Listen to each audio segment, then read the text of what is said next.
Welcome to selfdiscoverywisdom.com, formerly known as Self-Discovery Media. On these podcasts, you're going to hear people who speak from the heart. They've taken the journey in life. Many things have happened to them, but they've changed it to happening for them. And in their strength, their courage, they've discovered their abilities and their wisdom, and they are now sharing it here with you. Do enjoy each show. We bring it to you with love and knowing that it's going to help you on your journey of life. Good morning, good afternoon, and good evening, everybody. Welcome back to another edition of Choose Positive Living right here on selfdiscoverywisdom.com. I am your host, Sarah Troy, and my wonderful guest is Lisa Friedman. We're going to be talking about her new book, which I think I'm rather fascinated by the title, Hello, Wife. What's this all about? She's the author of a novel, Hello, Wife, launched this September. She explores the devastating impact of opioid abuse on the families of those who are addicted. The single, unfulfilled, and well into her middle-age Charlotte Lansing desperately seeks love and acceptance, don't we all?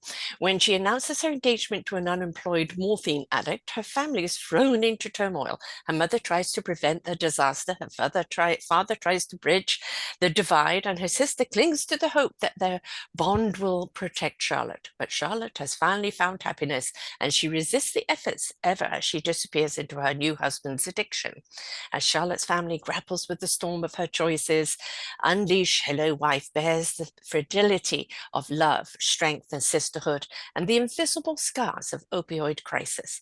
Dark, funny, achingly real, and unexpectedly hopeful, this unforgettable novel pulses with emotion and humanity on every page.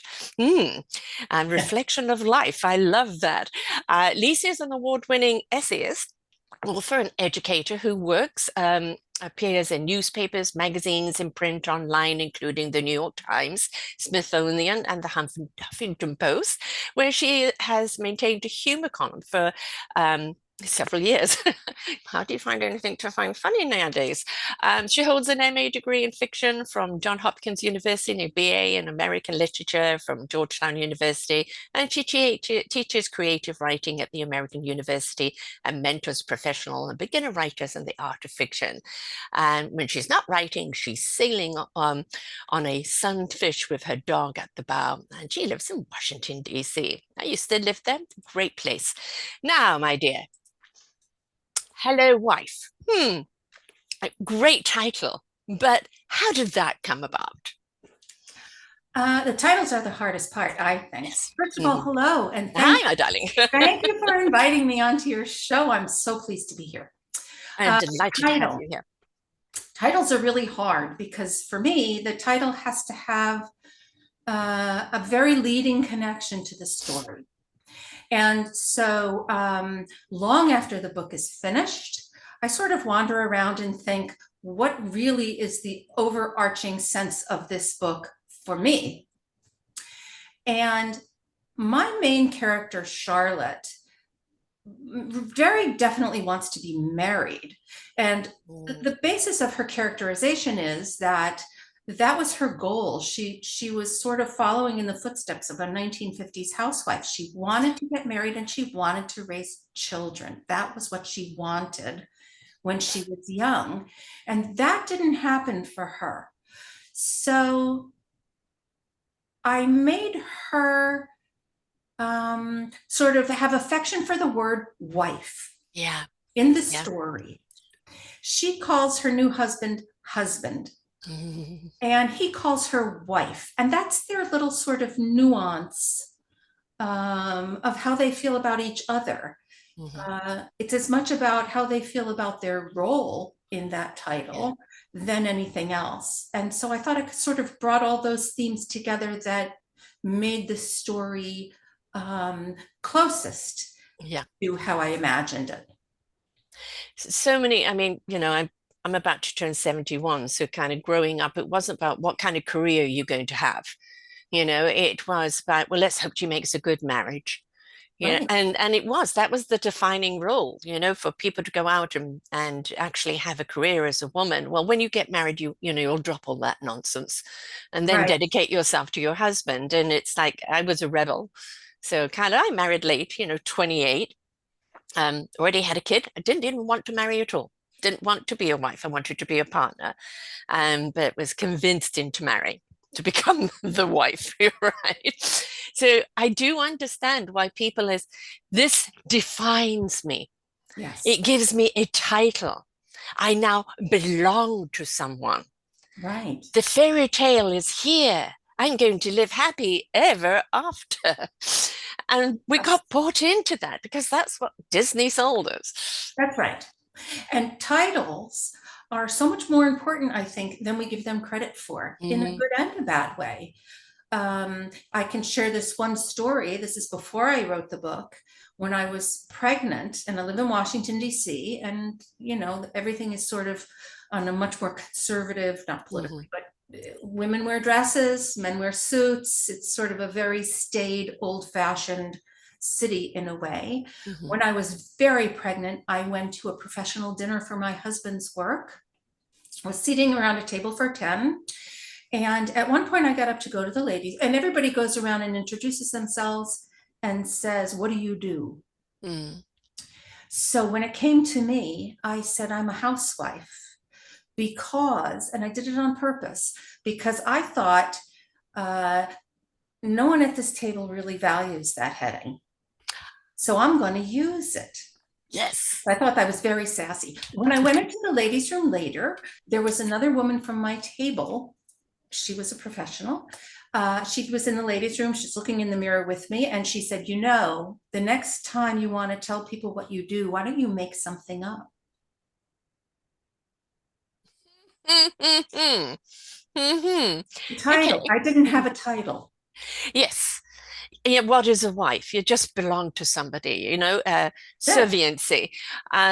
Yes, but let's just stop for a moment and kind of look, what is a wife? What is a mother? Right? Head cook and bottle washer, chauffeur, nurse, doctor, emotional caretaker, shopper, dresser, mender, psychotherapist. I mean, God, the list goes on, Yeah. right? And it's like, you're just a wife. You're just a mother.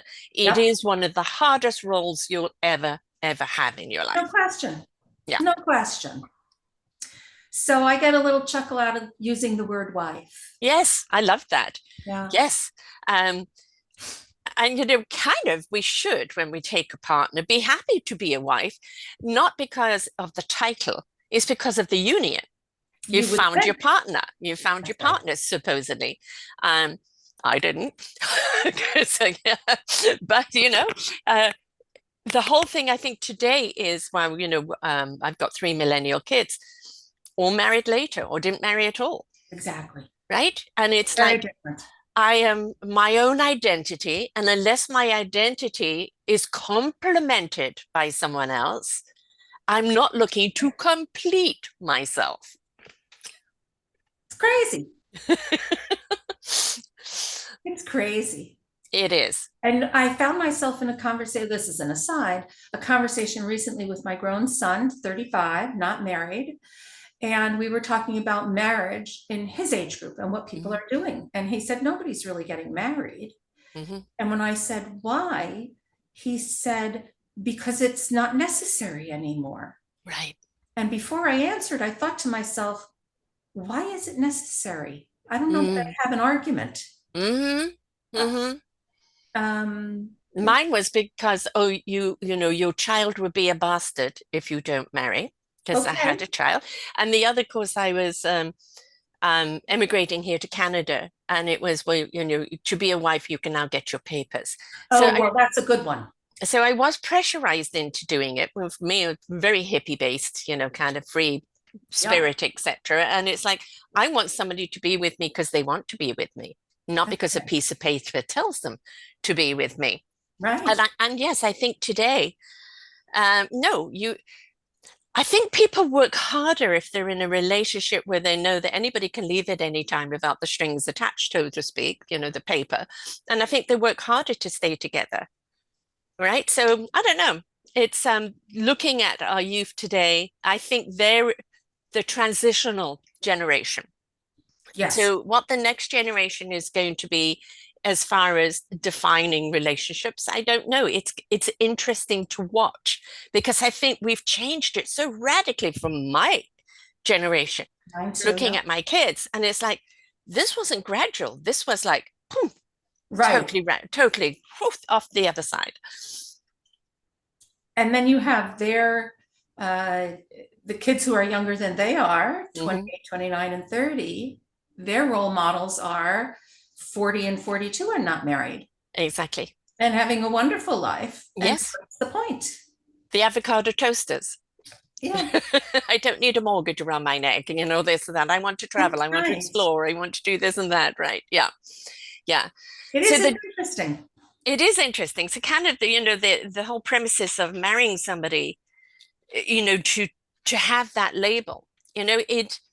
I think for someone younger today to kind of read your book and go, but why was it so important to be a wife, right? Whereas you're looking at a different generation, and it's like if you were not married by 25, you were a Right. spinster That's right. on the shelf. Nobody Too wanted long on you. the shelf. Yes.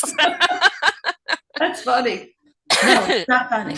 No, it isn't funny, but it was definitely real. Yeah. I didn't marry until 28. I met my husband when I was 26, and it was I just never felt a spinster. I just didn't feel ready. Yeah.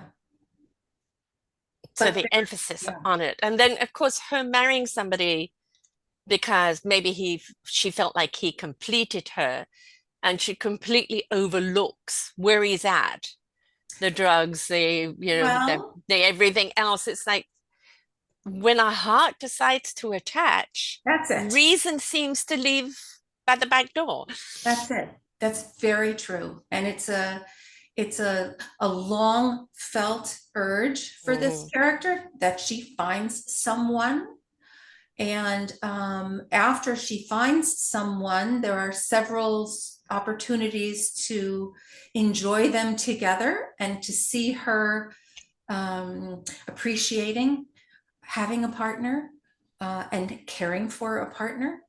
So there are all different ways to look at Hmm.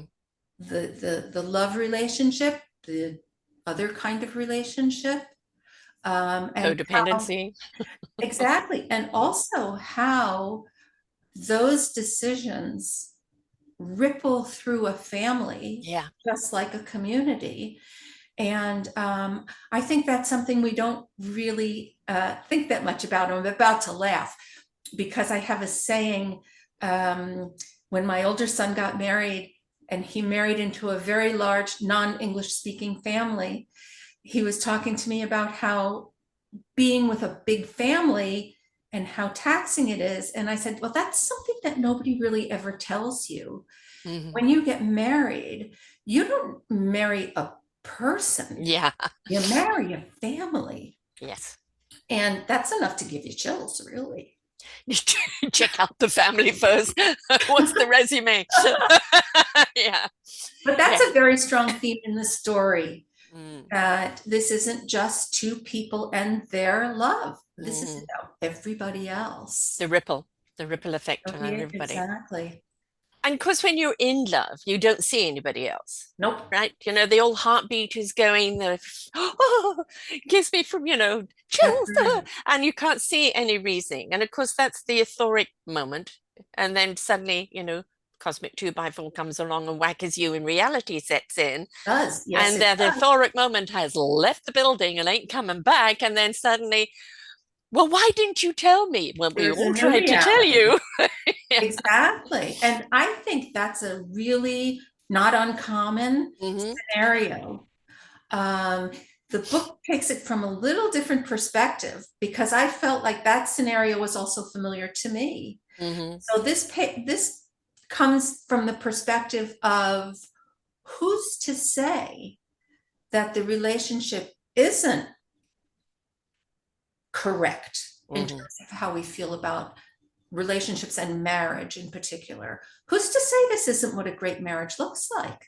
Yeah. Um, Do we know nowadays? well, who am I to judge? Hmm. because when you really dig deep into a character, like we do here in this book, you see the incidents, the environment, and the experiences that are shaping her perspective Hmm. very specifically. Those are experiences and influences that I don't have. Hmm. So it forces a person to kind of stand to the side and say, but wait a Yeah. minute.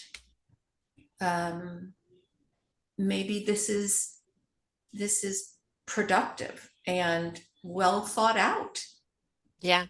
I mean, we do have cases. Iron Man, forgotten his name. He was in a very destructive and self-abusive road for a while, and then, met his wife who really kind of pulled up her sleeves and put him, quote, quote, back on the straight and narrow, Yeah, which, yeah, and sometimes having that right love for the right reason, can love you straight, so to speak. Um, and because I think people get caught up in inner turmoil and inner pain. And when somebody loves you so completely, but at the same time has a little bit of kind of that boundary common sense, you right. want to do everything you can to please that person. So you end That's up right. kind of coming out of it. But that needs to be somebody who's very strong on the other side. I love you, but these are the Exactly. boundaries what I'm not going to put up with, and Right. give them that choice. If you want to be in this love, this is what you need to do for Exactly. yourself. I think we forget sometimes too, about, I think of them as the backroom people. There are an awful lot of people who aren't strong, Yeah.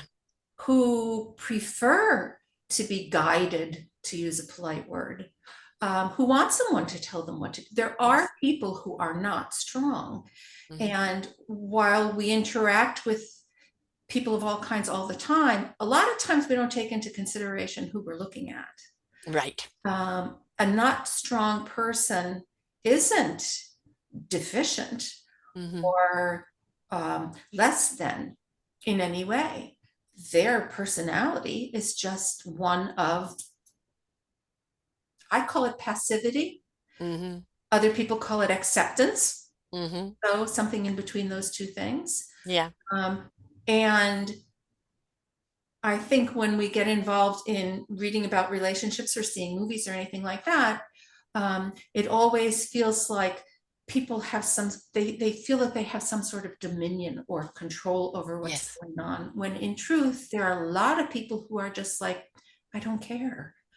Right. This is what This I is this want. is the role I've chosen for myself, and I'm content with that role. Yes. And it's Right. a very hard thing to accept Yeah. for some of the rest of us, me included. Well, especially today, as going back to that table, make something up, dear. To actually be a housewife or a stay-at-home mom, which I was most of the time. Every time I either tried to work, my husband, but the kids are suffering. And if I tried to do Right. something, it was always so back home. But I was the neighborhood mom, Yes. kids turning up at my place after school, who's staying for dinner, somebody being kicked out of home, that was that house. Um, and so I stepped into that role, and I always wanted to be a mother. I actually wanted 4 by 24. That wasn't going to happen. It was 28, 30, and 34. So, but for me, motherhood was something that I really wanted to do because I'm a nurturer at heart. And I, now about to have a third grandson in a couple of Oh weeks. my gosh. So it'll be 4.5, 2.5, and a new baby. And so, I Um, just, although they're exhausting, I'm absolutely loving it because I can love them to bits and send them home. yes. Unless they're staying over at Nana's. I'm waking up at 2:30 in the morning wanting to play. So then that's a Oh, different well, case. But that's been a Nana. And that was a role I really wanted. But at the same time, it wasn't a role that all I wanted. Right. I had ideas, I had vision, I had, things that I wanted to do that I thought, well, why can't I still do them?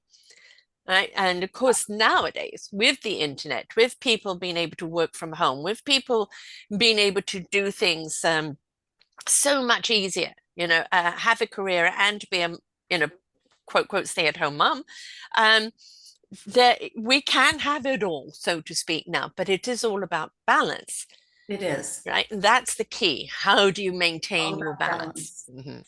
Um, one of the metaphors that I use in this story is about sailing. I Mhm. love to sail. And there's a discussion between Charlotte, the main character, and the mother, who only wants her daughter to be happy and for this to be fine.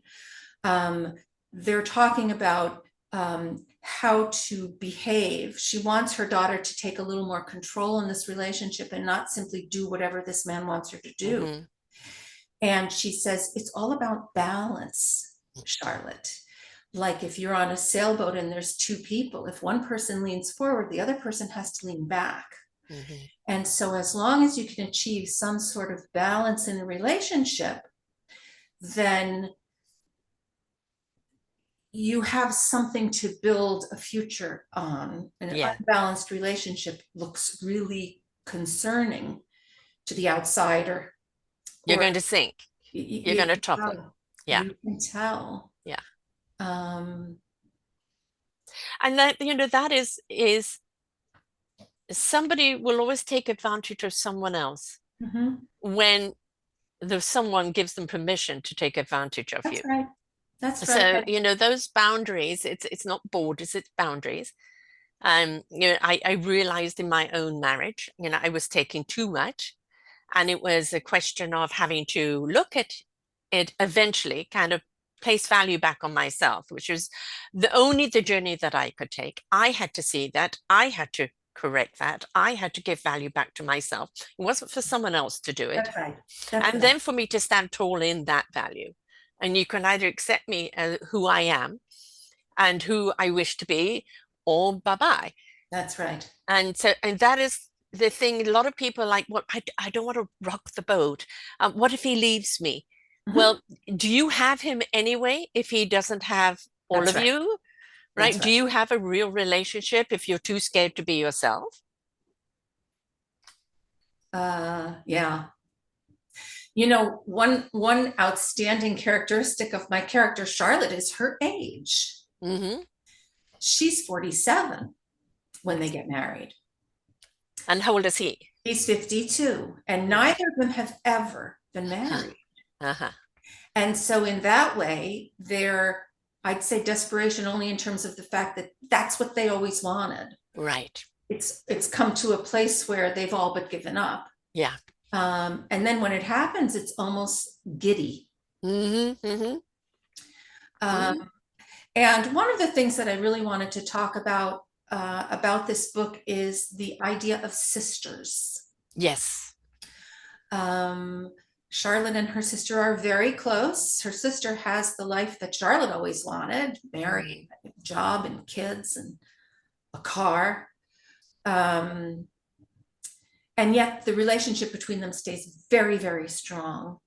And I like to play around with this idea of the sense of self and how the sense of self can be massaged and Hmm. encouraged to grow with another person. And that's, I Hmm. think, another really important discovery for me as the writer, that these two women reconnect and reconnect and reconnect, even as their paths are going in absolute opposite directions on speed trains. Because Hmm. when you add drugs Yes. to a relationship, now you're talking about danger. Hmm.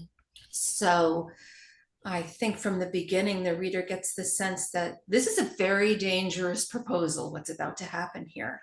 Yeah. And I think that allows, I guess, the reader to open that part of their heart that can start to think about things like these. Because if you seal everything off, you Yeah. won't learn or understand or revel in anything. And I really enjoyed that part of the story. Hmm. The other thing is condemning or judging is not healing, No. and having a sister that disapproves but at the same time supports, Hmm. right? It's like, I can't condone the choice because I'm worried, Right. but I love you and I'm here for you. And that's what we all want to hear. from It is. somebody that is either, a relative or a chosen sister or brother, right? We want to Exactly. know that don't just condemn me or judge me and then throw me away because you disapprove it.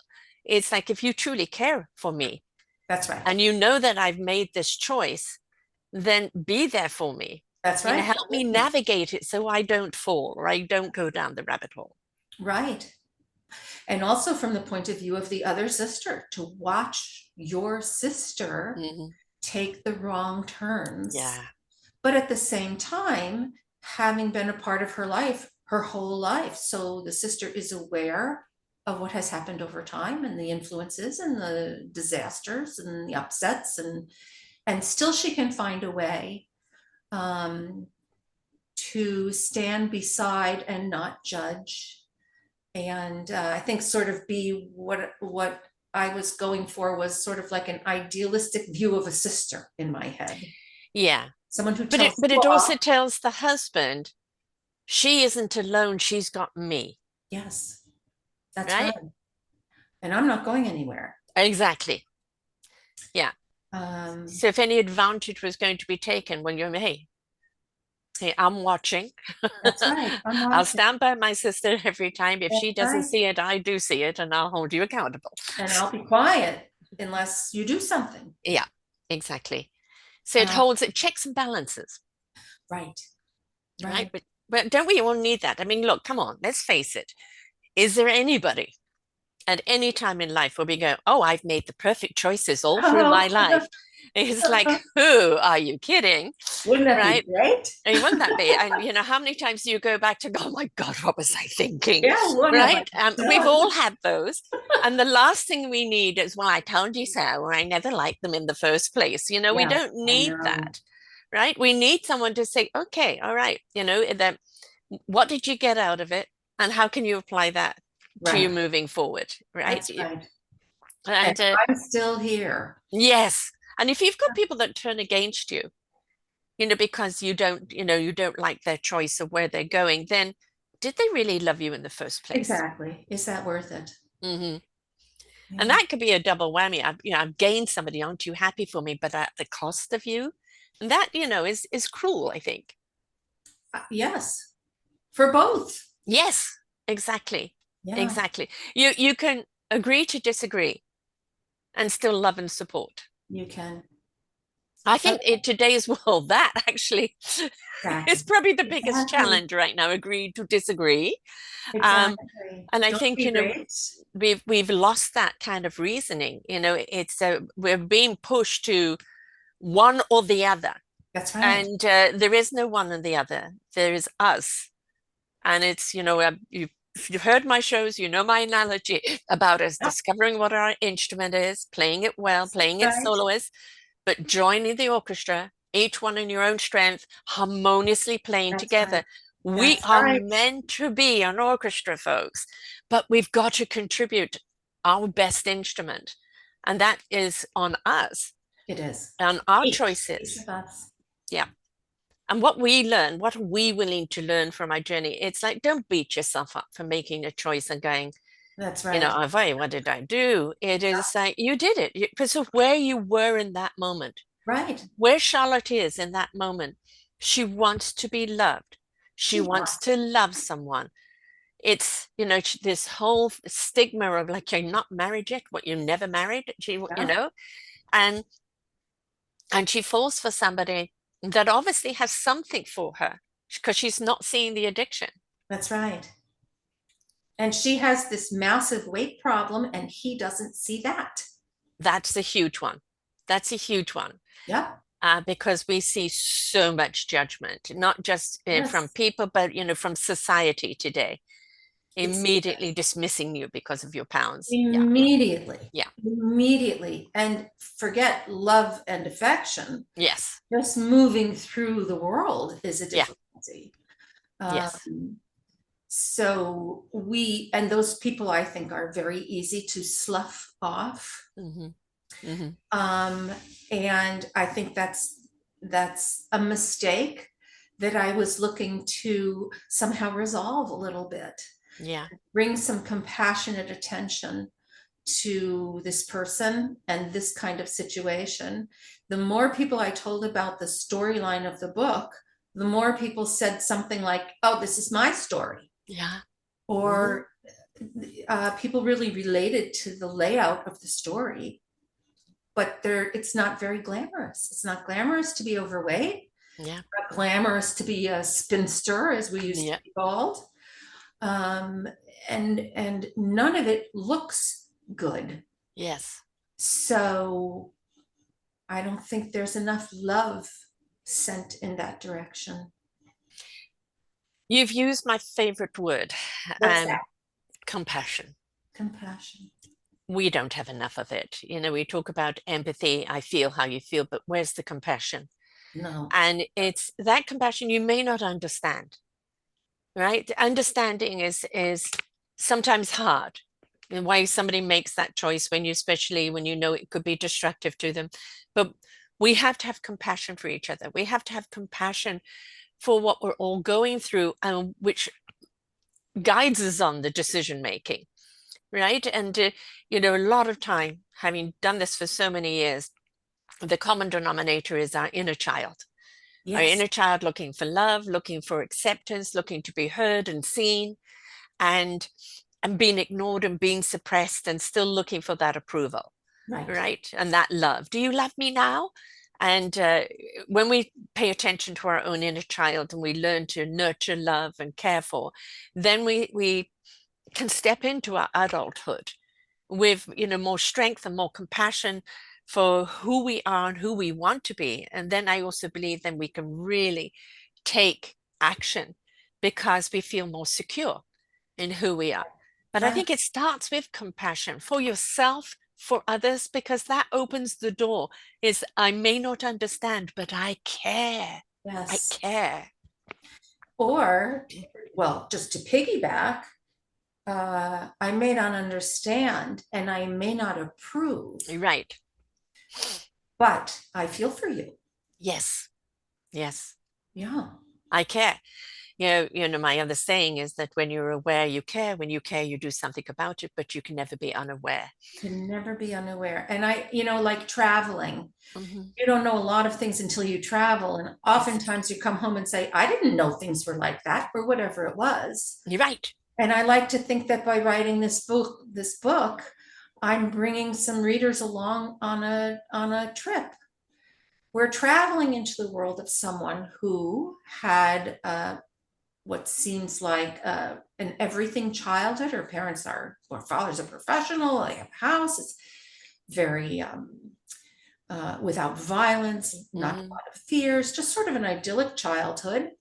And what happens when slowly and over time, one of the people begin to fail in terms of our modern goals? Mm. Erode, life eroding.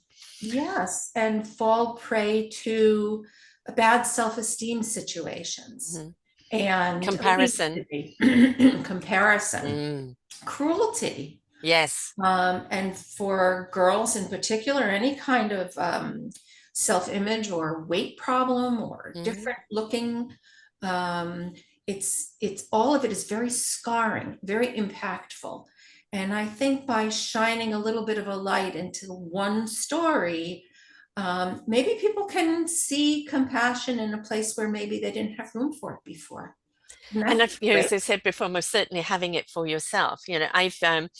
Um, I've always, it doesn't matter even when I was thin, because I was always curvy. At the time of Twiggy, I had hips, Yeah. right? So I've never been kind of the ideal body shape for what society wanted at that time.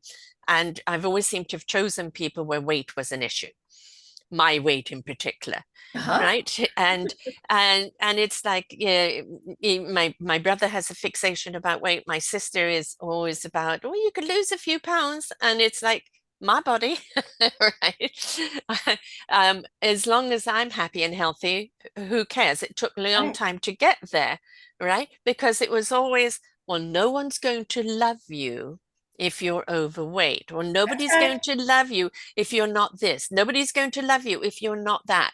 And No. it's always, no, that's not how love works.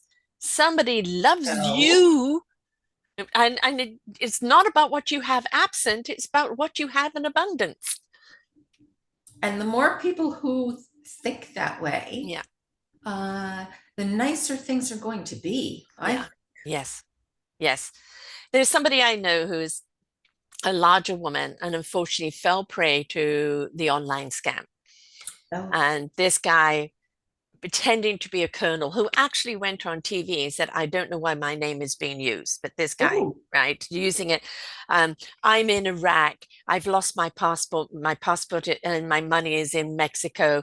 I need money to get it back. Well, your colonel, passport, yeah, none of this. It didn't matter. There was no reasoning.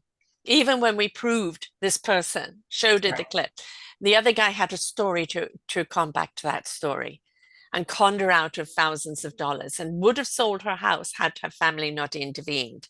Right. And it's gone on for like 2 years. Finally, he's moved on to somebody else.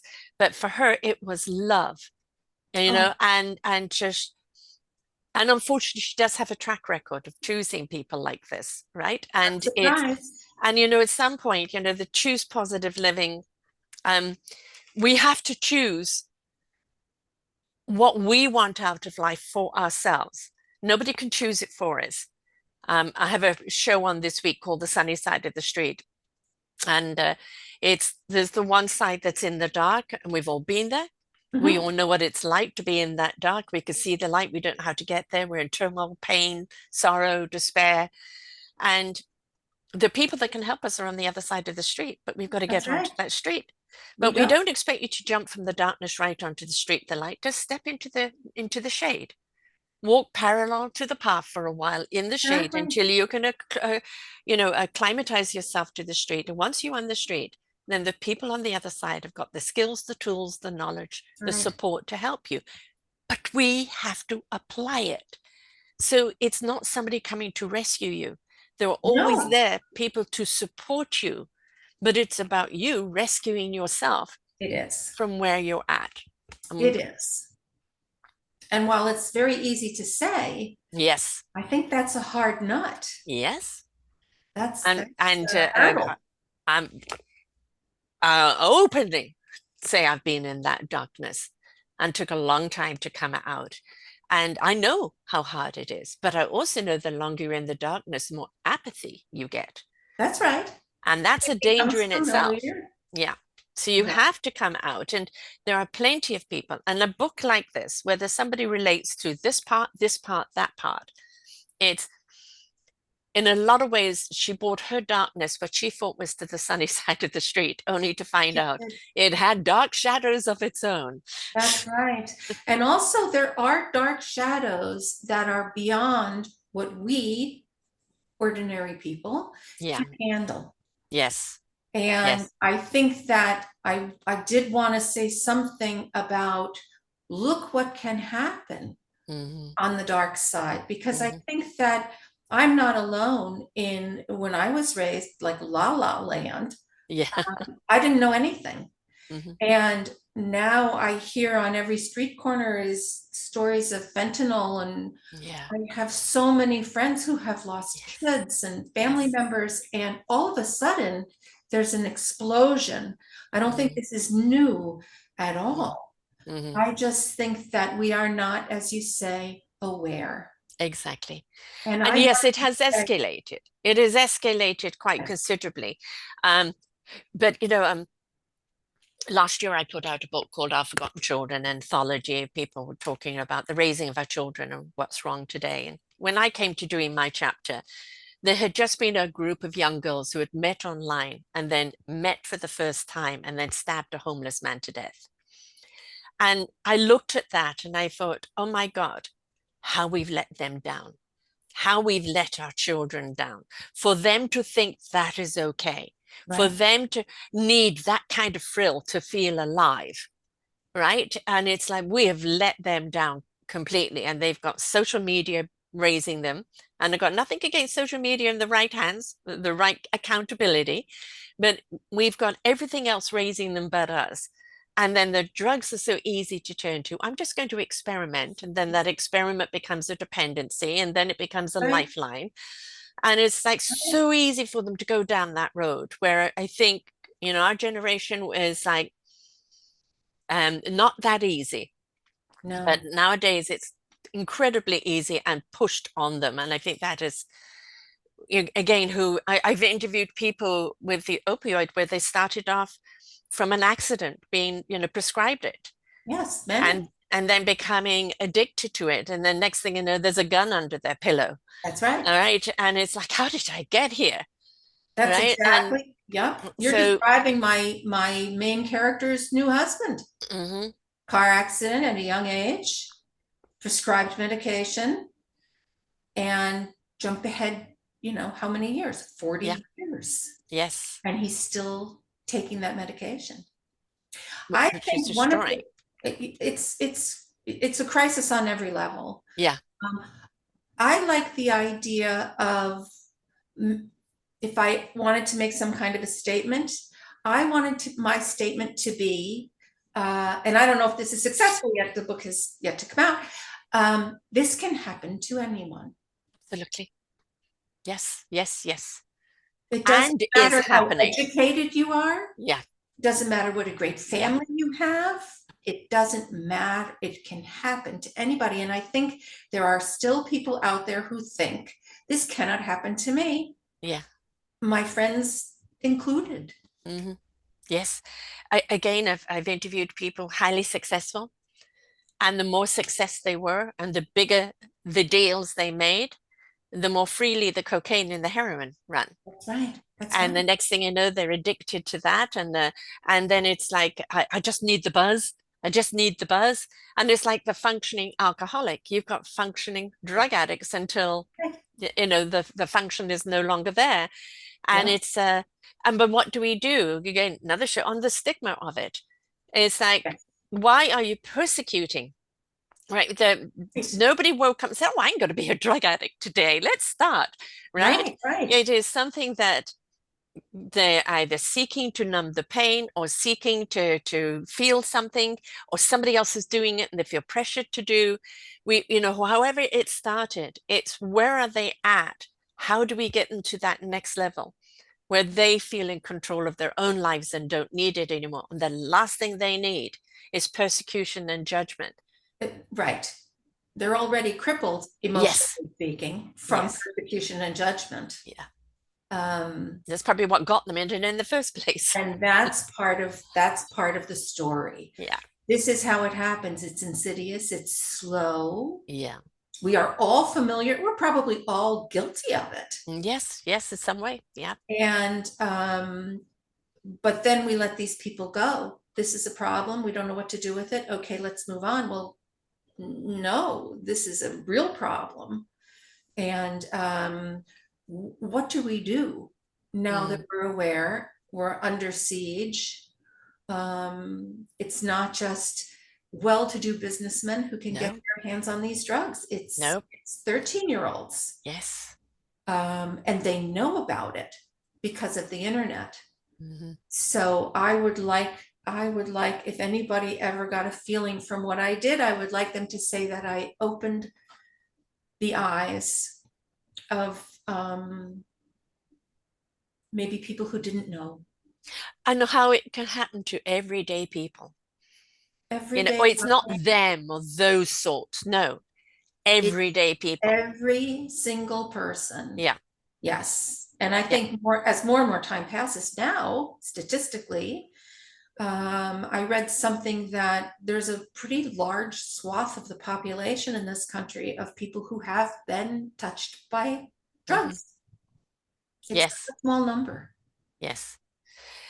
And I'm a huge person on accountability, but to get that person to accountability, you have to show them there's a path forward. You That do. they're, like here's the support. Here's the care. Again, you got to That's cross right. the street, right? We'll help you in the shadows, but it's still free will. It's still choice because you can't help someone who's unwilling to help themselves. They've got to That's get right. to that level. And again, so many people I've either known or have interviewed over the years have said that there were so many times I had the opportunity to break the cycle.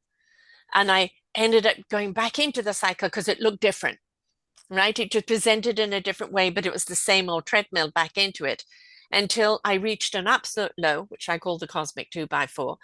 And I met that one person in that one moment that said that one thing I needed to hear, and that pivoted me in a different direction. But that person, if they had said it earlier, would have been over Right. their head, right? It It's wouldn't have when worked. you're ready, right? That's right. And also, I think by helping more people understand this situation, maybe we create more people who are standing by Yeah, waiting for someone to walk into the street right. because they are aware. Exactly. And That's all. compassionate. And they care. Yeah. Yes. And it's not that hard No. to put a hand out. Hmm. And in a lot of ways, I'm showing in this story, I'm showing how damning and damaging the comments are Hmm. about our choices, our appearances, our jobs, Yes. our status, so that people maybe become more aware of their words over time and to anybody, because critical words, damning words leave marks on people and changes how they feel about things. Yes. It And scars them from the inside. it begins Mm. from the yes. And if we could all of us just become a little Yeah. more aware in recognizing that there are some people who are very sensitive to criticism. There are some Mm. people who aren't moved at all. Right. But if we could all be a little more insightful and understand these people, the people that I wrote about, then maybe we can come up with some compassionate um, movers and shakers, we like to call them in Washington. You know, we're looking at a world right now, especially in America, when you've got leaders that say anything and no Yes. accountability. And it's actually like, you know, in the past, anybody said anything like that, there would have been accountability. And now it's a free for all. Yes. And, you know, I can say what I want to whom I want. I don't care. You know, the nastier it is, the better I feel, which is nothing to do about the person you're talking about. It's complete and utter reflection on your own Exactly. insecurity and inadequacy. And this is your problem. Please go and deal with it. Stop imposing it on everyone else, because now it's become a free for all. And it's like, well, they can do it, he can do it, so I can do it. And but everything has its peak, everything has its explosion. And I think what it's going to be is a massive of explosion where when it happens to them and they feel hurt, it Yes. suddenly kind of swings a different way.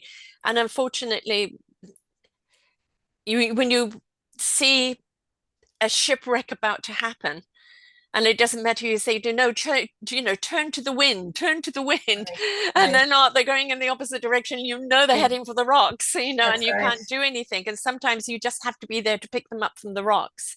That's it. Right. Sometimes that's what you have to do. Yeah. And But we need more people who's on the rocks, who's waiting yes, for them. yes.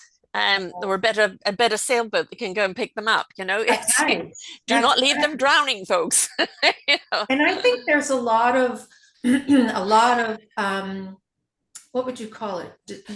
Maybe just disparagement overall is a better word than what I was going to say about getting help, Yeah. emotional mental health, Yes. about seeking help.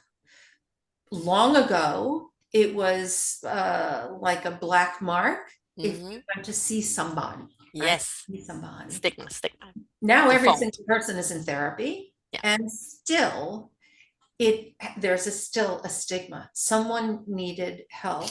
Yeah. And I think that's another great reason to learn more Hmm. about what's going on in these other families and what is happening to people sort of across the board who are failing. Yeah. Flailing is a better way to put it. Flailing, not Yeah. finding their way with any ease or strength. Mm. Um, People need help. People need to find professional help. And sadly, sometimes people fall through the cracks. Hmm. And that's a sad truth. Yes. And that's where addicts and predators and people with really sort of nefarious natures Mm-hmm. look.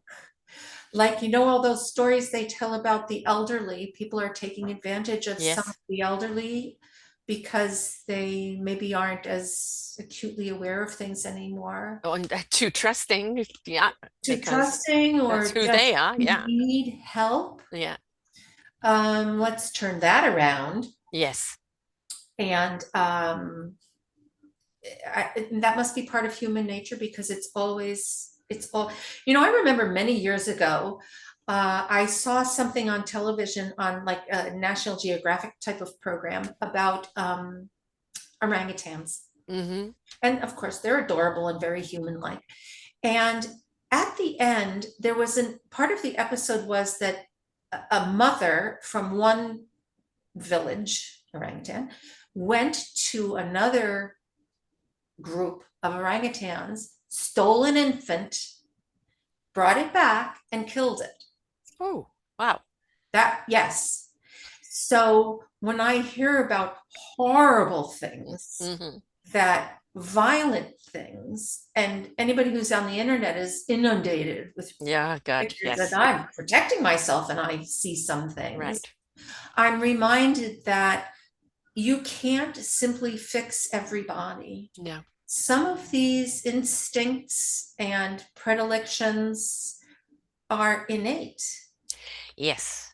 And the more they get permission to feed it, the less accountability, That's right. right? And I call people like what I call the third dimensioners, because they live in a state of lackitude. They live in a state of anger. It's everybody else's fault. They're Right. never Right. accountable, right? And they wouldn't know what gratitude is, even if they were given everything. Um, and you can't help that. It's the perpetual state of anger, and everybody's Right. got to pay. And again, back to that own accountability. Now, when someone is being victimized and they want to blame someone because that victim, I understand, but this is where we need to be even more nurturing and compassionate about it happened to you, right? But it also happened for you. Who are That's right. you to become because of this? What can you learn about yourself because of this? How can you rise above it in a way that it no longer has control over you? And that is the choice, Yes. right? And I do also believe that the only way out of the funk that is worry, concern, the world situation, the state of our countries, Mhm. whatever it is compassion Absolutely. for yourself. Yes. And then once you have compassion for yourself, then you can see it elsewhere. Yeah. And I It's a think the different heartbeat harder, altogether. yeah, I think the harder the setting, my setting in this story is difficult. It's a Hmm. family who's losing one of their own to Hmm. addiction. It's really hard, but there's so much affection in the personalities, and there is so much compassion available to glean if you choose to glean from it. Hmm. And maybe the more examples of where to find compassion Hmm. is what can help us sort of move in that direction as a group. And I honestly believe books are the way. 100%. I have a genre called The Author's Kiss. And the reason I called it that, because a book is like a kiss and an embrace. And a Yes. good book will stay with you. It was Yes, it something you is. refer to, it's something you could read again. I love to just get a book. What do I need to know today? And there's a paragraph or a page that speaks to you. Um, but it keeps on giving. And you read a book like this, and then you're in a conversation with somebody, and it go, Yes. "Ooh, this is book I read, and it addresses this. I highly recommend it because you know what? It reflected on this, that, etc. And now you've actually given somebody a resource without That's them right. realizing it's a resource, And right? also, you have touched somebody Hmm. because you are saying to that person, I understand. Yes, I yes, read something. yeah, And isn't that fabulous? it is. The reason I do podcasting and have done it for so many years is because, representing people like you who, through your own observation or your own journey or seeing a need, I say when you see a need, you don't just sit back and go, well, I can't do it. You find a way or you find Right. someone to do it with, right? Because there's a need. And Yeah. that's the main objective, a need. What can I do with this? And when people then come and share what that is, it becomes an illumination because it sheds light on something, not to depress you, but to show you how Just to show. common it is. But when we know how common it is, and how easily fixed it is, if we all step into love, That's that right. use that word flawsome, which is, we've all got flaws, we've all got shattered parts, but we put ourselves back together with self-love. And when we're back together with self-love, we become that love we seek and we become that love that others need. And I think this is what people understand from reading things like this and hearing people's journeys. They discover their own courage, their own strength, their Yes. own abilities, their own calling, because life is only, you're only going to get to the other side if you're willing to go through it. Can't pay someone else to do it for you. You can't That's avoid it. right. You can't go la la la. You've got to go through the steps. But in doing so, the discovery of self and who you really are and how awesome and flawsome you really are and what you're here to do in shedding light or supporting other people is why everything happened to you in the first place. So when we read it, when we share it, when we shed light on it, it isn't to go, oh, that's, I don't want to do anything to do with that. No, it's now, I know this story. The woman that I have coffee with now and again, oh, I just see so much from that story in her, the Oh, subliminal messages. Now I'm paying attention. Now yeah. I'm asking the right questions. And your face will reveal, I Hmm. understand. I understand something. Yeah. That's power. Yes. That's the kind of power that we can give to each other Yeah. just by reading Yeah. and listening. I do not believe in compare or competition. Competition is for games. Uh, Even apples and oranges, it's all a preference. What do you feel like today? There's no wrong or right. Um, but I really do believe in compassion and collaboration and cohesiveness and, the um, simple caring, simple caring. Well, why should I care? Because you're a human being and that's what you're meant to do. You're meant to care. If Yeah, you can't care for another, then why should someone care for you? Right? It starts, well, nobody cares for me. How about you start caring that's and right. see what happens? And also, you may not need anybody's care at this moment, Right. but you have no idea what you're Yeah, going to need in the future. exactly. So the wider that you can make yourself, the more knowledgeable, the more understanding, and the more open-minded, open-hearted, Hmm. the better off you will be. And we're all egomaniacs, then that's reason enough. Yeah. Yes. And we all need a little bit of selfishness because it's self-aware and self-care. Right? And you can't be of any help to anyone else until you look after yourself. And there's no point in pouring yourself and depleting yourself because then you're no good to anybody, including yourself. So we all need to put ourselves first. Yes. Many times in our lives where we need to, how do I love and nurture and heal myself? What do I need to read? Who do I need to speak to? What do I need to join, to do in order to replenish, revive, rediscover myself? Mhm. And step into my own light. It's not somebody else's light. They've just shed light for the path for you to walk on and discover your own light. And now you, in that journey, you've become this strength and beacon of hope for other people. So you don't just owe it for everyone else out there. You owe it for yourself. You owe it to the rest of society because this is what we need, proactiveness Yeah. of it's not about staying the victimhood or blaming or abstaining, right, from participation in your own life. You've got to participate in your own life. You It's not do. working for you. What are you going to do um, on your own journey of self-discovery to discover your own instrument and what you're here for? That's Right. why we're here. That's why we're here. Right. I think sometimes I think I'm here because and I write a lot of humor. Mhm. So sometimes I feel like I'm levity Yes. and Yes. you're not feeling great today. Yeah. And I can balance that out with that energy. Hmm. Then I think that's a really nice gesture that I can make, and anybody can make it. Yeah. And But that's your gift, though. That's what you were chosen for, right? Because yes, to bring awareness in the books and your teachings of how to write, etc.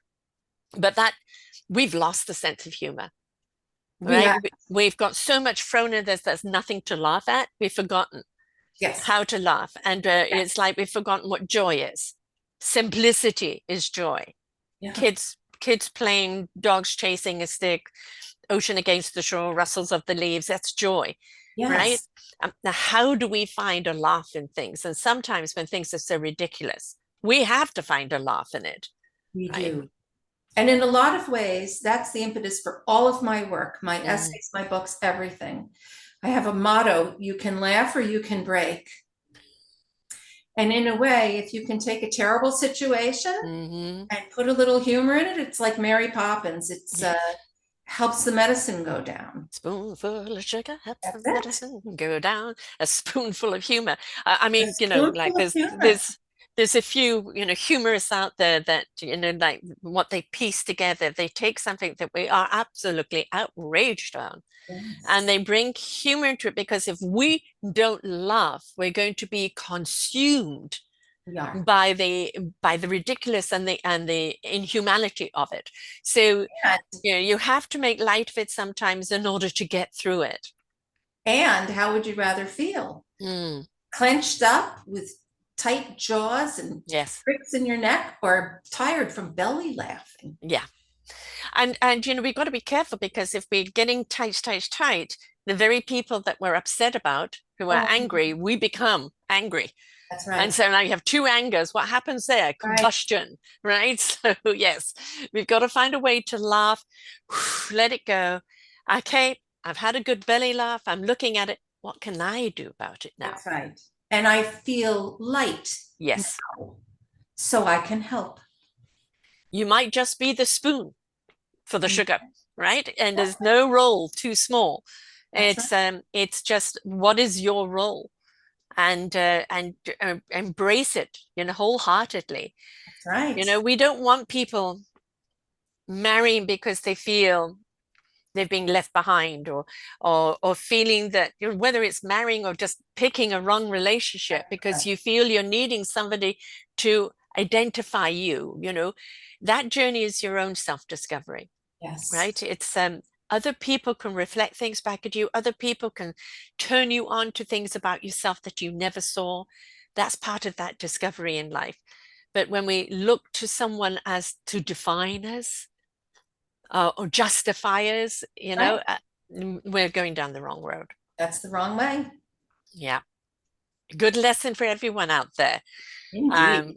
How many times? Well, I've been divorced 3 times. Oh, You need to kind of, not only read the book, but, ask yourself why. yeah. Yeah. Why, what pattern is it that you're not breaking? Because we're all subject to the patterns of our upbringing and our Right. ancestral and DNA, etc., aren't we? That's funny. Let's have a think. Well, I'm Yes. so happy for the chance to talk not just about the book, but about the reasons why writing is so important, why books Mm, are so important, and also why writing about people who are maybe not like us yes. um, provides a real service and can bring a lot of joy, I think, into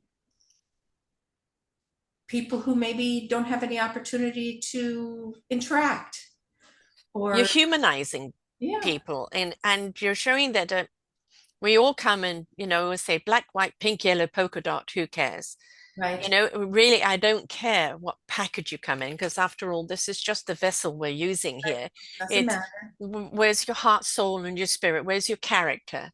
Yes. And let that shine through. no matters what the package we're in. And we'll be much happier people coming from the inside out and not this Absolutely. outside in expectation, which always is going to let us down No question. and put us in making decisions we were shouldn't make. And some we can laugh at. You know, my kids No, laugh but at me all the some, time. You know, Mom, you yeah, don't know how to choose men. okay. It's like you pick the wrong ones every time because I'm always trying to rescue them. And I had to realize that that was my motto. I'm trying to Okay, rescue them, right? So, yeah. that's a So, learning yeah, that experience. was a huge learning experience, a tough one, but it finally got there. It might be a bit slow on some things, but you have to laugh because if you don't laugh, you'll cry.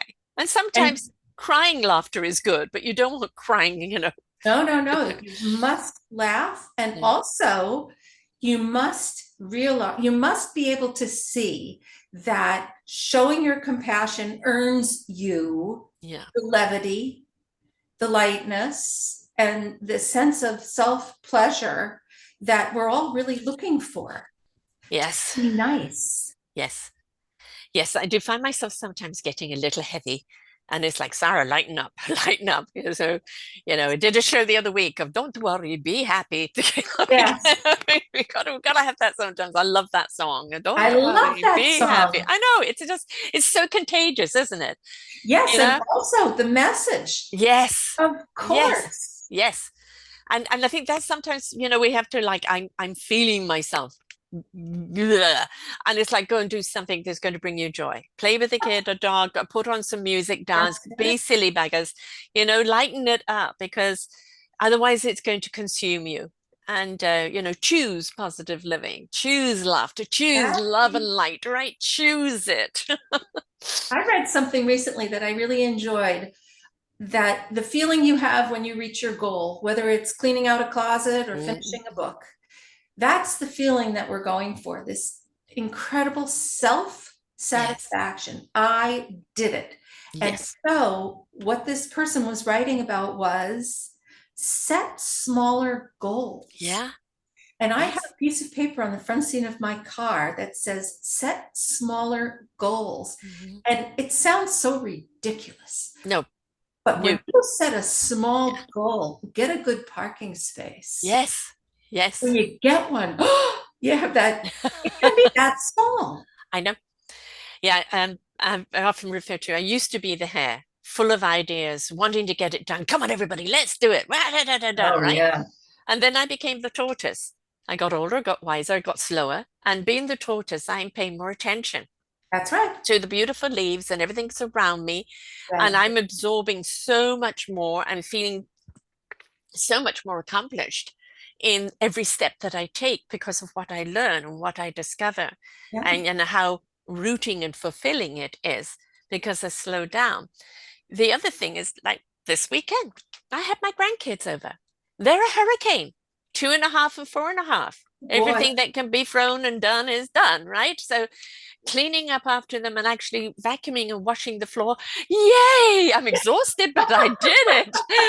Right? So do the happy dance over the small yes. things, right? Yes. It's like, oh, chores, I've got to do it. No, you did it.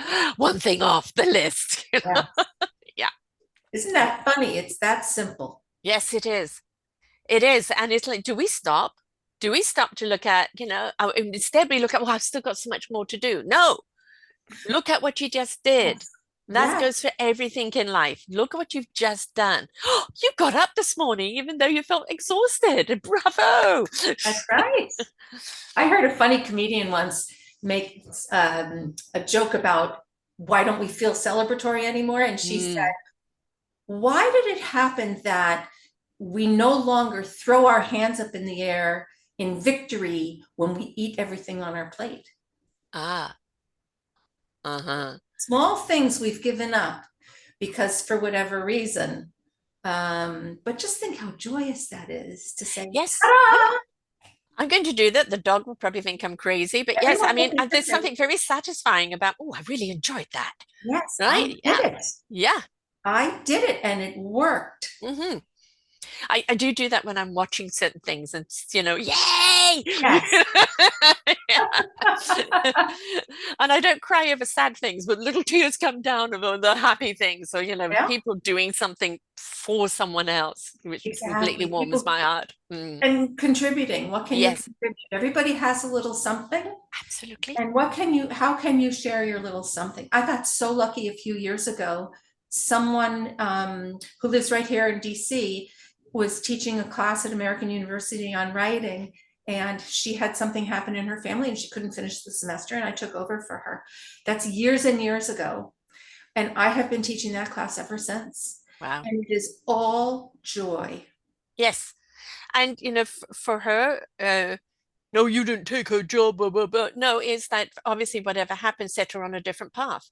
That's We've it. got to accept our redirects That's it. and stop Yeah, dictating them, stop demanding them. Just, be present every day and where you're at, and the opportunity of where you're meant to be tomorrow that's will it. present, right? And this is the only thing there is to do today. Exactly. How much can I enjoy it? Hmm. And it's a hard, that's a very hard thing for a writer, I Yeah. think, to do, Yes. because they're always looking for the next stimulus. What else can be added to this mix? What can make this more Mm. challenging or exciting or entertaining? And it's very hard to focus down for some Yeah. reason. Yes, yes. My brother's an author, and there's a certain place in France he loves to go to because he always gets ideas there. Right. So, where is your muse? Where is your something? And how do you switch off the world that you can be present? Or how can you see an idea in everyday life? Right. And don't be so dictatorial on how the story must go. Right. Allow, those other characters to come in, the situation to come in. Oh, that would be fun to put in the book. And Yeah, and let it build on its own, because they're all there for a reason. They that's need right. to go in the book. And your subconscious is reaching out to all of these other kinds of Yes. entities. And if you're not paying attention and being Hmm. quiet enough to listen, you're going to miss a lot of things. I Yeah. recently I was talking to someone about how do I feel about the release of the book? Because when the book is out, then it's not mine anymore. No, nope. Out. Your baby's And graduated. it's the baby. And so, and I'm not new at this. I'm not a young person just starting out, Mhm. but when I've lived with a book for such a long time as this, they start to feel at the end, it started to feel like I needed to hold it to myself. Yeah. So I took the manuscript with me into my bedroom, and when I went to bed, I put it on the floor next to me, as if any of the characters had anything to say while I was Mhm. sleeping, they could just shout it out and I Yeah, could write it down, because it's a real world. it is. And you do have to be in a kind of a mindset to accept something like that, because You're going into another dimension ah, where it is another world altogether of what's going on there. It may not be your world, but it's your dimensional world of where you're meant to be. You're an observer of all these that's right, characters and situations. You are that's the right, translator of what's going on, right? The transcript of what you see, and that's right. back to being awareness again, right? Again, if you're going with you've got to have this, that, etc., then you're limiting. You've got blinkers on, That's right? right. But when you go in and go like, where are they going to go now? What are they going to do now? Right. And all those wonderful things that come in, and it's being open and ready to receive and allowing it Yes. to find its place of where it needs to be. Right behind my screen, right behind where you're sitting, I have a quote on my wall that says, "Sit inside the image and write Mm, about it." yes, And yes. there's such peace inside a character's image, because Hmm. it's a cell from the inside of your own creative mind. And to just have a moment to sit there and stare into this tiny little space is very um, encouraging. Mm, It feels very human and very like I'm interconnected to all other yeah. kinds of planes. I can hear Yes. from other places when I'm in Hmm. that um, state. You're And, an observer in that world. and I'm not speaking. Yes. I'm not necessarily participating. No. I'm just taking it in, Yeah. absorbing it. Yeah. Um, It's very pleasing. I love writing. Yeah, I'm more of a sprinter writer myself. I'm a blogger where things pour out of me. Yes, But I'm not that marathon writer of chapter after chapter in a story. And it kind of get you is I can tell a story. I can actually write one in my head. I often go to bed and write a book, but that's because I can't sleep.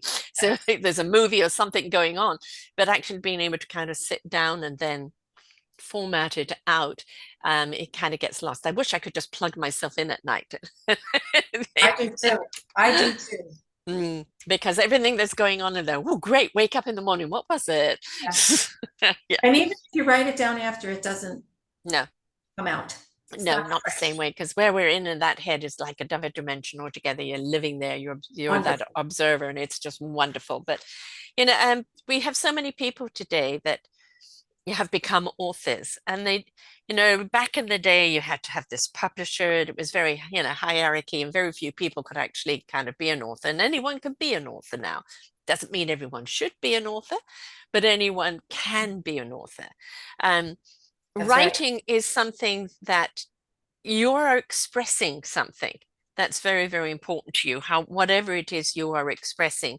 And you're wanting it to be received in the light in which you're sharing it, but there's still an art to it, isn't it? So will you kind of talk a little bit about what your work is and how you help people with that? Say it again. I'm Your sorry. work, around your work and what you do with helping people with writing. Um, well, I teach a class it's a lifelong learning, it's Mm-hmm. called. And this particular class is about memoir. Mm, So this is a group and it's a workshop. And what I do is I try and bring forward in a way that's easy to understand the concepts that make fiction work, the concepts that create story, mm-hmm. and how to shape things, sort of the big issues of creating fiction and nonfiction both.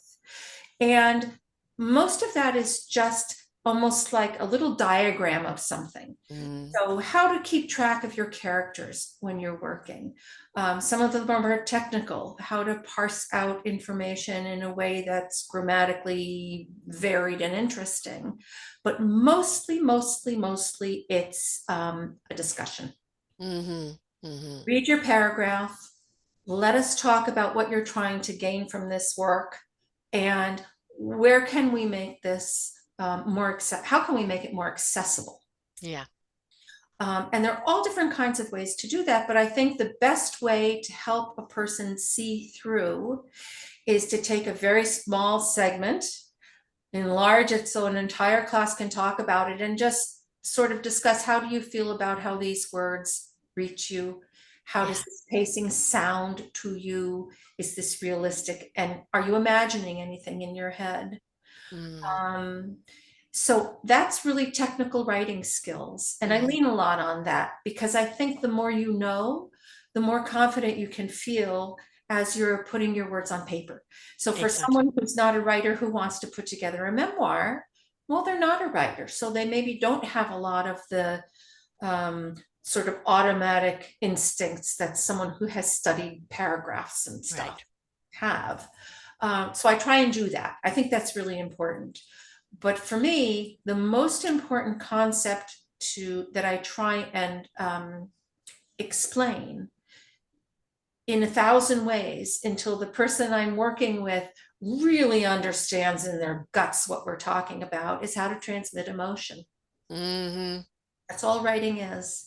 Mm-hmm. When I'm writing something about how I feel or how my character feels, I'm sitting inside my character. So I can use the word I.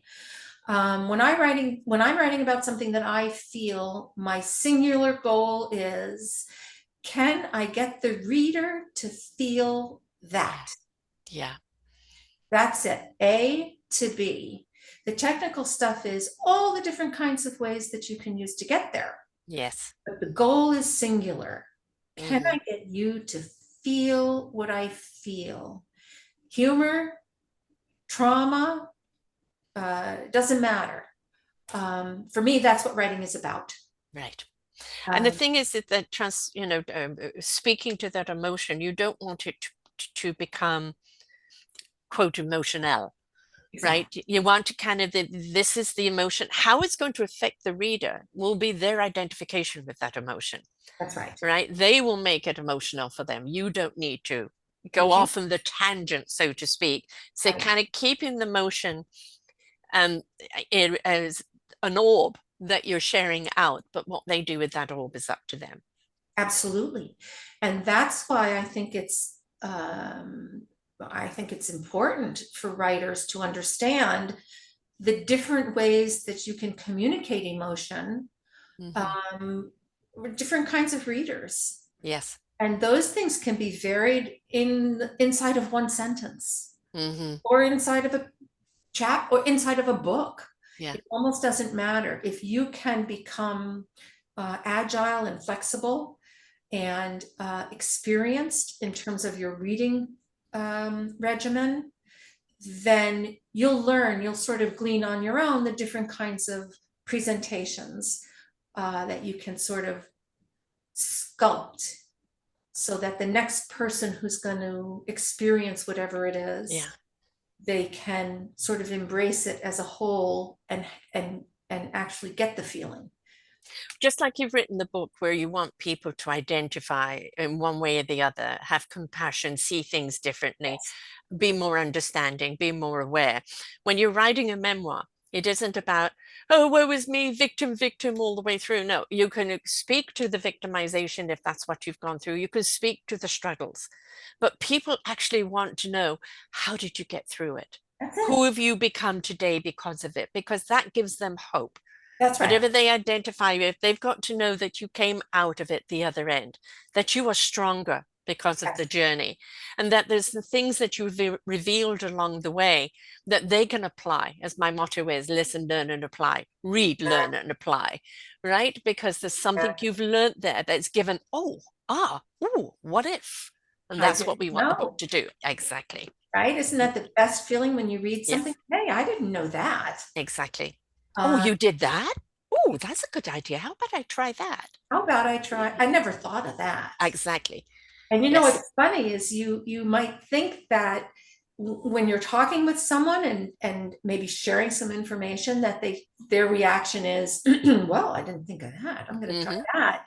You feel some Yes. satisfaction that you were helpful, and you Very. think that you wouldn't get that in a book Exactly. because I'm not going to see your face when you read my book. Exactly. But I know in my bones that I have um, delivered an emotional experience inside the words and inside the story in so many different ways that I know that you will be affected by them at the end. Yeah. And so I do get pleasure in that. I mean, there's tremendous confidence in that. Mm-hmm. And if that result is not achieved, then the book fails, Yes. right? I wrote mine a couple of years ago and somebody made a comment. Having read your book, I now understand why you're so driven to do what you do. Excellent. Right? So it's Excellent. that understanding of why Yes, I do what I do that's instead it. of I having to explain connect. it. Yeah. It's a Yeah. connection. I Hmm. connect with you. Hmm. Um, and I can't wait. I hope people write to me a lot Hmm. because, well, of course, now you can write to somebody in the middle of the night. Yes. Um, because I would like to know that that the book helped somebody. Yeah. That, I'm very much about book clubs. I think they're really good, but I think people should get the book and listen to this podcast, right? Read the book, yes, listen to the podcast, take notes, and then afterwards share those notes. exactly. Share your Wouldn't perspective that from be the book, beautiful? share what you've got from the podcast, because now instead of just your point of view, you're listening to everybody's perspective, and suddenly you've got a big rounder picture, right? Yes. Expand it. Yes, I would love that. And then I would love the dialogue to Yeah. continue about how can we move this forward? How can we be more? How can we recognize more?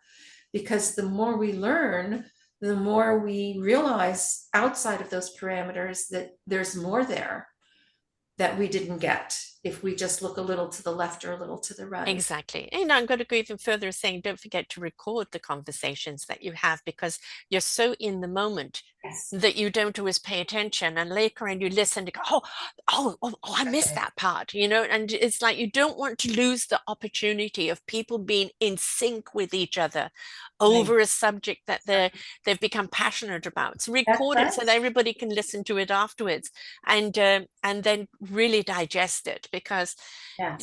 we're not looking for headliners or fast food here. We're looking for content rich and abundant that can keep fulfilling, can keep the conversation going, can keep the perspective and the vision open up. Um, so that's what it's about, right? And to continue to share it.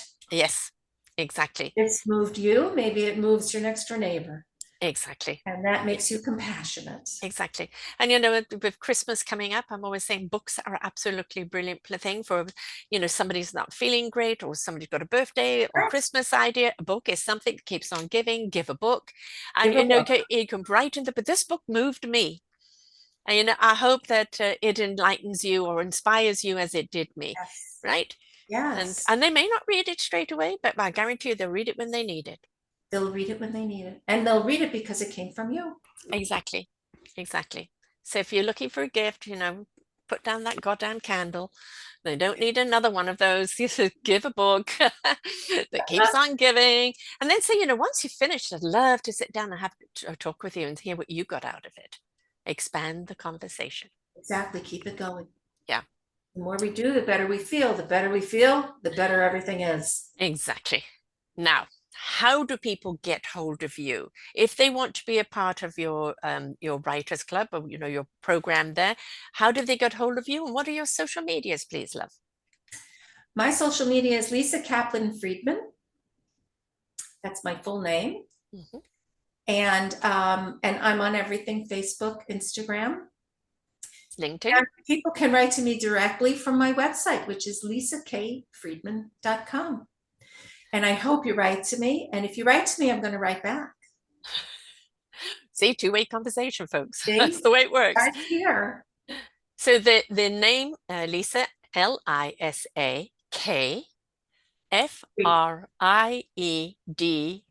LISAKFRIEDMAN.com for the people who are Correct. listening, and Lisa Kaplan Friedman or Lisa K Friedman on Instagram, Facebook, Lisa K Friedman 90, and LinkedIn, Lisa K Friedman. Beautiful. So reach out in every which way you feel. And if people want to join your course, love, where do they go for that? Well, it's in person, believe it or not. Okay, okay. And if they're in Washington, D.C., so how do they do? American, American University. Right. Okay, so you're doing it there. So if people want to Yes. join the university before all the universities get shut down. Yes, that's the plan. um, there is an art to everything. You cannot teach someone to have passion or vision. You can show them how to ignite it, but once they've got it, it's honing it in a way that you can deliver the vision that other people see, Right. right? And that's where we need the structure, the building blocks in order for that vision to come to light, right? So that's what's really important. I agree. And I'm so happy to be here and to meet you. Right back at you. Right back at you. Very much And enjoyed our discussion. it's been a great discussion, and just the whole topic around the book. Um, Again, I relate on different things, but that's the thing. It's well, why do I want to read about a woman 40 something marrying somebody 50 something that's a drug addict? Because I guarantee you somewhere in there is a reflection of you There's somewhere along the line. Or absolutely. if you feel there isn't a reflection of you, perhaps maybe understanding why they got together, you will actually understand somebody you know better and pass less judgment. I mean, we That's don't right. need your judgment, we need your compassion and understanding. So And learn educate, something. educate. Yes, please listen, learn, and apply. There you go. So thank you so much for being here today. It's been an absolute delight, Lisa. I really have enjoyed this, and for taking this path, because it's really an important subject to have. But just the whole thing about our whole discovery of who we are, why we are, what we're here to do, embracing that, stepping out into wonderment, having a good laugh at life, showing more compassion to people. It's kindness, simple kindness and caring, and how they're the very roots that we need to water. So thank you so much. Thank you. Until next time, folks, part of your Christmas list. Hello, wife, get it on your list and start packing them up ready for Christmas or someone's birthday. Until next time, bye for now. We hope that you enjoyed the show. There are so many more for you here on selfdiscoverywisdom.com. Just go to the podcast tag at the top there and you will see all the many genres and all 3,000 shows ready for your listening. We are here to serve you, to help you on your journey of life, and we know that through inspiration, it begets invitation. We are supported by you, the listeners, and those that we interview. Anything that you can spare us in donation would be greatly accepted, and we do hope that you enjoy the next show.